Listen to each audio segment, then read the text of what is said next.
और चलिए पहाड़ की खबरें लेकर हाजिर हैं एक बार फिर से। मैं हूं आपके साथ शीनम और मेरे साथ चांदनी मौजूद है। उत्तरकाशी की सबसे पहले बात करेंगे। यमुनोत्री हाईवे पर डबरकोट के पास बोलेरो गाड़ी दुर्घटनाग्रस्त हो गई है। हादसे में 3 लोगों की मौके पर ही मौत होने की खबर है। मरने वालों में 2 पुरुष और 1 महिला है। बताया जा रहा है कि गाड़ी में 4 बच्चे समेत कुल 13 लोग सवार थे। यमुनोत्री धाम की यात्रा पर ये सभी जा रहे थे और सभी श्रद्धालु महाराष्ट्र के रहने वाले बताए गए। हादसे की जानकारी मिलने पर 108 एम्बुलेंस, फायर सर्विस, एसडीआरएफ और पुलिस फोर्स मौके पर पहुंची और 10 घायलों को खाई से बाहर निकालकर सड़क तक पहुंचाया गया। फिर इसके बाद इन लोगों को सीएचसी बड़कोट में भर्ती कराया गया। बलबीर फोन लाइन पर मौजूद है ज्यादा जानकारी के साथ। बलबीर, हादसे को लेकर क्या अपडेट है और जो घायल है उनकी हालत कैसी है? बिल्कुल, इस समय जो घायल है उन्हें रेफर कर दिया गया है देहरादून, क्योंकि लगभग 10 बजे की एक घटना है रात की। यमुनोत्री हाईवे पालीघाट से आगे और श्यामा चट्टी के बीच में ये हादसा हुआ है। 150 मीटर गहरी खाई में जो वाहन था चला गया था, जिसके बाद जो रेस्क्यू टीम है रेस्क्यू रात भर चलता रहा और 3 लोग जो मृत्यु मौके पे ही हो गए थे। उसके बाद जो 10 थे उनको जो नजदीकी स्वास्थ्य केंद्र है बड़कोट, वहां पहुंचाया गया, जहां पे जिनकी 2 यात्रियों की हालत गंभीर देखते हुए उन्हें आनंद फानंद में रात 12 बजे रेफर किया गया देहरादून के पास। जिसके बाद लगभग 1 बजे सभी जो यात्री है इनको रेफर कर दिया गया है हायर सेंटर देहरादून। और ये जो यात्री है ये महाराष्ट्र के बताए जा रहे हैं और ये यमुनोत्री धाम की यात्रा पे निकले थे। तो बड़ा हादसा ये रात को घटा है और इसमें जो 2 पुरुषों की और 1 महिला की मौत मौके पे ही हो गई थी। वो एक की हालत गंभीर बनी हुई है। बहुत शुक्रिया आपका बलबीर, आपने ये तमाम जानकारी दी। और उपचुनाव की बात कर लेते हैं। चंपावत उपचुनाव में सीएम पुष्कर सिंह धामी आज धुआंधार प्रचार अभियान करेंगे। आज सीएम धामी बेलटाक, बदोन और छतार गांव में जनसभा करेंगे। इसके साथ ही आज सीएम धामी चंपावत में एक रोड शो भी करेंगे। तो चंपावत में सीएम धामी रोड शो करेंगे क्योंकि उपचुनाव है और उपचुनाव को देखते हुए जनता के बीच जाकर जनता से बातचीत कर रहे हैं।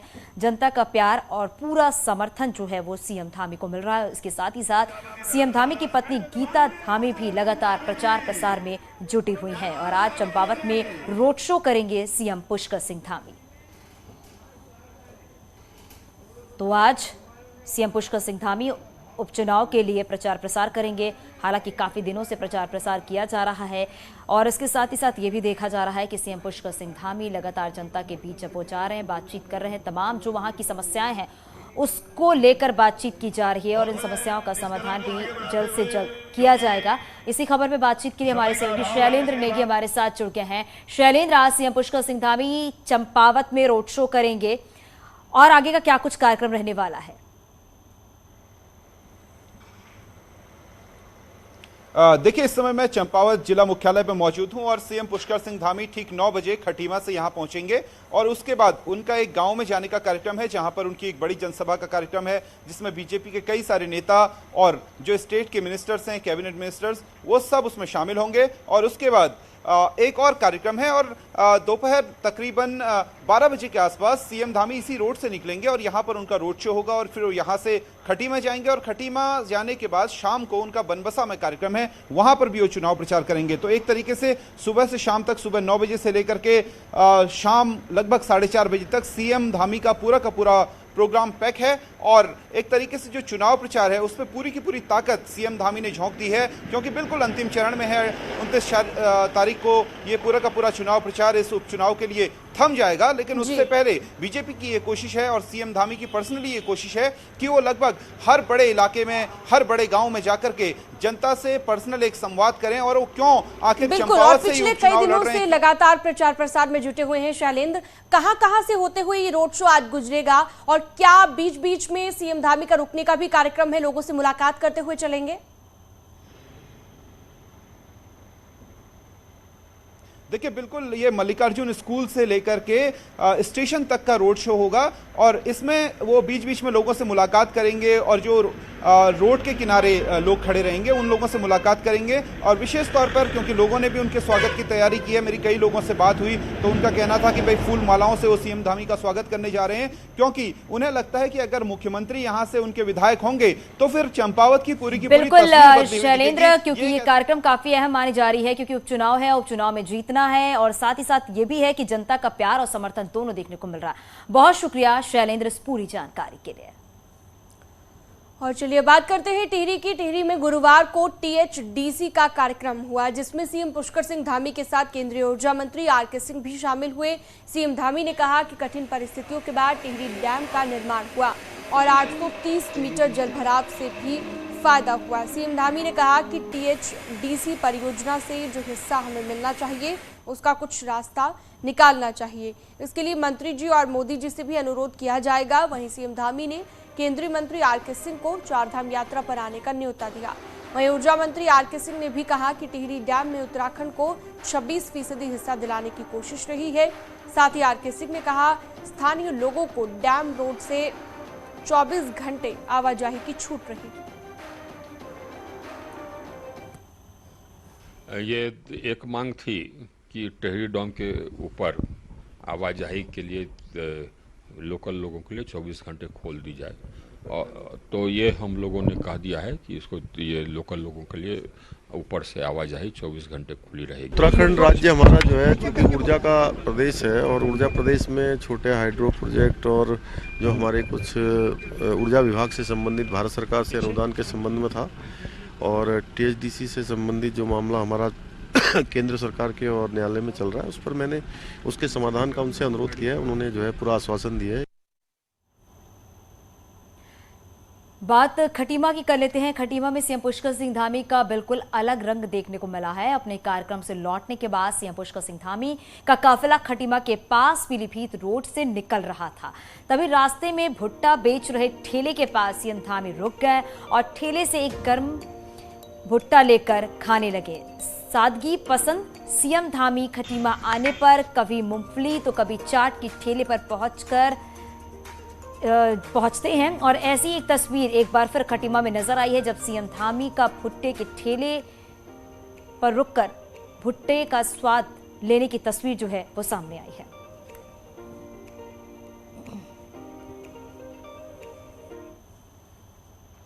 वहीं पूर्व सीएम हरीश रावत की अब बात कर लेते हैं। गुरुवार को सड़क पर धरने पर बैठ गए। नैनीताल जिले के लालकुआं में हरीश रावत गड्ढों वाली सड़क पर अपनी गाड़ी लेकर उतरे और बदहाल रोड के खिलाफ जो है यहाँ पर धरने पर बैठे नजर आए। हरीश रावत जमीन पर ही धरने पर बैठ गए और इस दौरान हरीश रावत ने कहा कि महत्वपूर्ण सड़क है और इसे तुरंत ठीक किया जाए, अगर ऐसा नहीं होता है तो बड़ा आंदोलन भी वो करेंगे।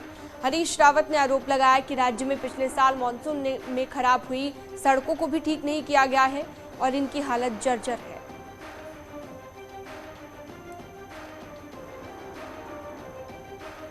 तो देख सकते हैं आप तस्वीरों में धरने पर बैठे हुए बड़े आंदोलन की भी चेतावनी इनकी ओर से दी गई है। हरीश रावत सड़कों की हालत जर्जर होने के चलते सड़क पर धरने पर बैठे नजर आए।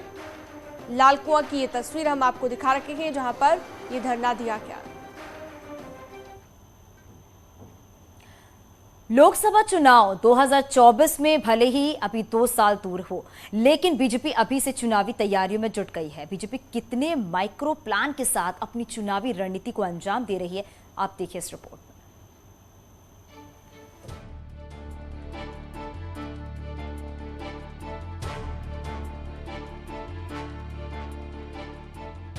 केंद्र की बीजेपी सरकार के दूसरे टर्म को 30 मई को 3 साल पूरे होने जा रहे हैं, लेकिन बीजेपी अभी से केंद्र में तीसरी बार भी भगवा लहराने की तैयारियों में जुट गई है।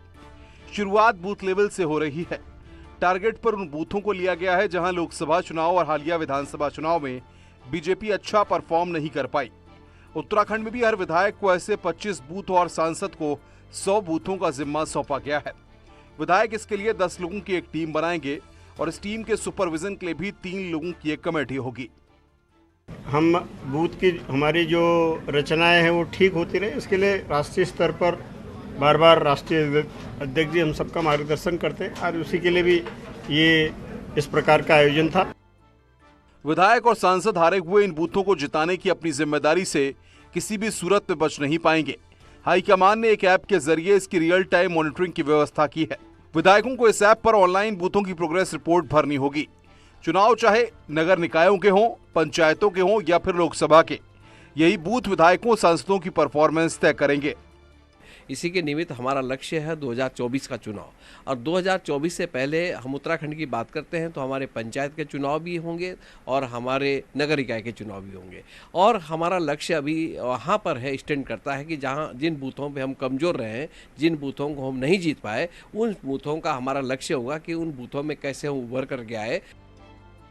बीजेपी के राष्ट्रीय अध्यक्ष जेपी नड्डा गुरुवार को बूथ सशक्तिकरण के इस अभियान की शुरुआत कर चुके हैं। पार्टी सूत्रों की माने तो 2019 के लोकसभा चुनाव के आंकड़ों का एनालिसिस कर बीजेपी ने देश भर में ऐसे 75,000 बूथ चिन्हित किए हैं। इनमें 3,000 से ज्यादा बूथ उत्तराखंड के भी शामिल हैं। देहरादून से न्यूज़ 18 के लिए सुनील प्रभात की रिपोर्ट। वहीं देश में इन दिनों मंदिर, मस्जिद और लाउड स्पीकर को लेकर बहस छिड़ी हुई है। ऐसे में उत्तराखंड हाईकोर्ट ने हरिद्वार जिले के धनपुरा गांव में 3 मस्जिद और 2 मंदिरों के लाउड स्पीकरों से हो रहे ध्वनि प्रदूषण को रोकने का आदेश हरिद्वार के जिला प्रशासन को दिया है। देखिए,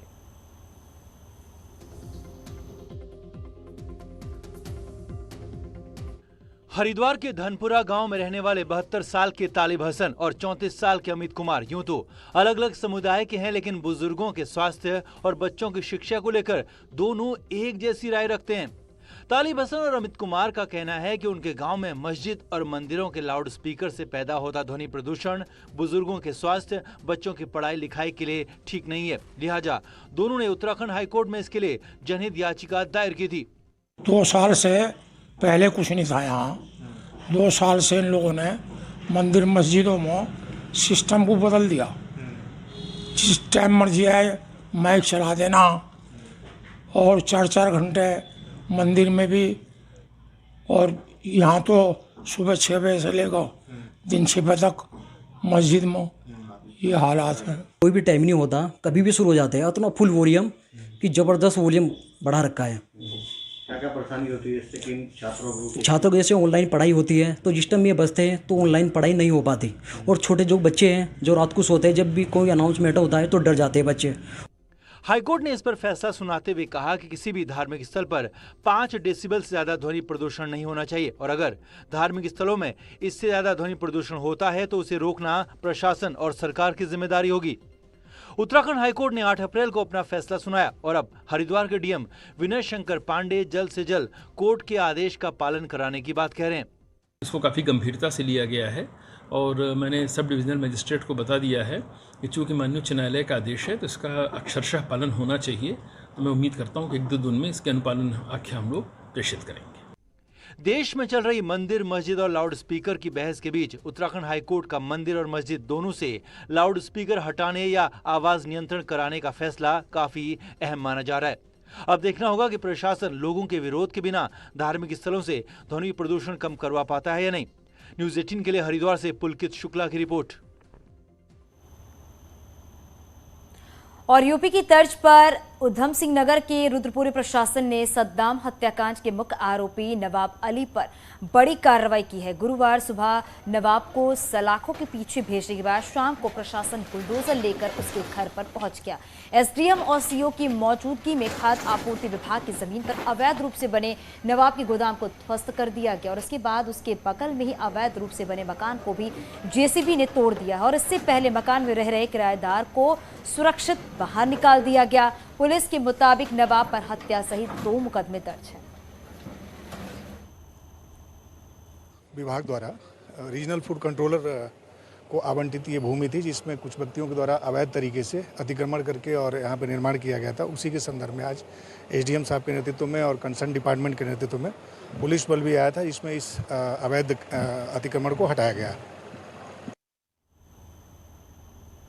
हरिद्वार की बात करते हैं। हरिद्वार के लक्सर में 2 लड़कियों के बीच मारपीट का वीडियो एक तेजी से वायरल हो रहा है, जिसमें लक्सर के एम बाजार मार्ट के बाहर 2 लड़कियां एक दूसरे को लात घूंसों से पीटती नजर आईं। वीडियो में दिख रहा है कि कैसे एक लड़की ने दूसरी लड़की को जमीन पर लेटाकर खूब पीटा, और मारपीट का यह हाई वोल्टेज ड्रामा काफी देर तक चलता रहा। वीडियो में बीच बचाव करने वालों की भीड़ भी नजर आ रही है। लड़कियों के बीच मारपीट का मामला प्रेम प्रसंग से जुड़ा हुआ बताया जा रहा है। लक्सर कोतवाली पुलिस ने वीडियो और मारपीट की घटना की पुष्टि की है। हालांकि पुलिस को इस मामले में कोई शिकायत नहीं मिली है।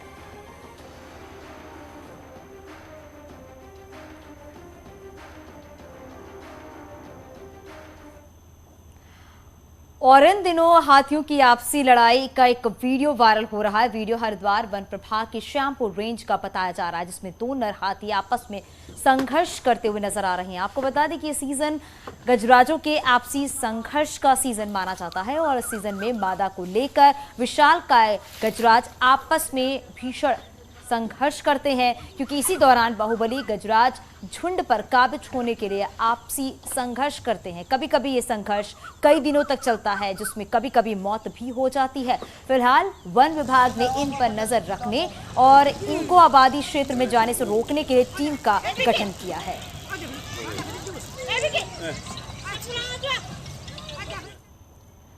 और यहाँ रुकते हैं एक छोटे से ब्रेक के लिए। खबरें लगातार जारी रहेंगी।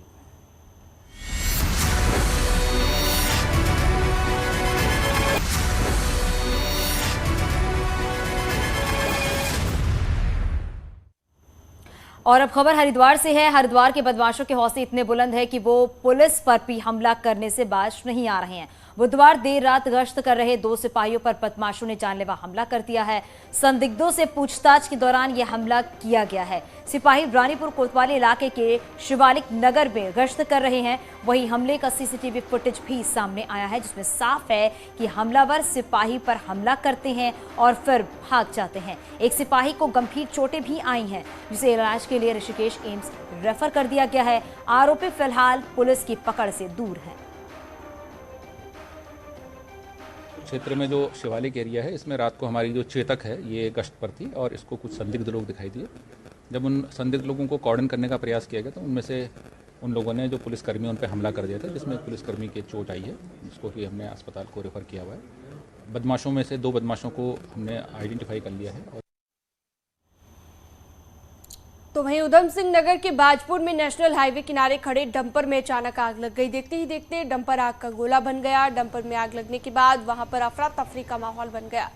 राहगीर दूर होकर डंपर को जलते हुए देखते रहे और कुछ लोगों ने इसका वीडियो भी बना लिया। ये वीडियो सोशल मीडिया पर वायरल है। बताया जा रहा है आग लगने की वजह डीजल टैंक गर्म होना बताया गया। खबर मिलने के बाद फायर ब्रिगेड पहुंची। मौके पर पहुंचकर आग पर काबू पाया गया।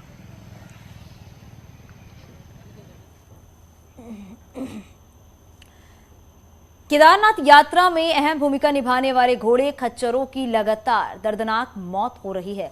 केदारनाथ यात्रा में अब तक 60 घोड़े खच्चरों की दर्दनाक मौत हो चुकी है। यही नहीं, मौत के बाद इन मृत जानवरों को मंदाकिनी नदी में डालकर बहा दिया जा रहा है। बेजुबानों की मौत का ये सिलसिला हर रोज बढ़ता जा रहा है। यात्रा के दौरान बिना आराम के कई चक्कर घोड़े खच्चरों से लगाए जा रहे हैं, जिससे उनकी मौत बढ़ गई है। और जो वहाँ पर मैं समझता हूँ बहुत ज़्यादा एक्सर्शन हो जाता है, तो हमने कहा है कि इस प्रकार से अगर कोई खच्चर की मौत होती है तो उसका जो मालिक है, क्रूएल्टी टू द एनिमल में उसको देखा जाए और उसको संज्ञान लिया जाए और उस पर कार्रवाई की जाए, ताकि जानवरों के साथ अत्याचार न हो, और इसके लिए हम पूरी कार्रवाई। और यहाँ रुकते एक छोटे से ब्रेक के लिए।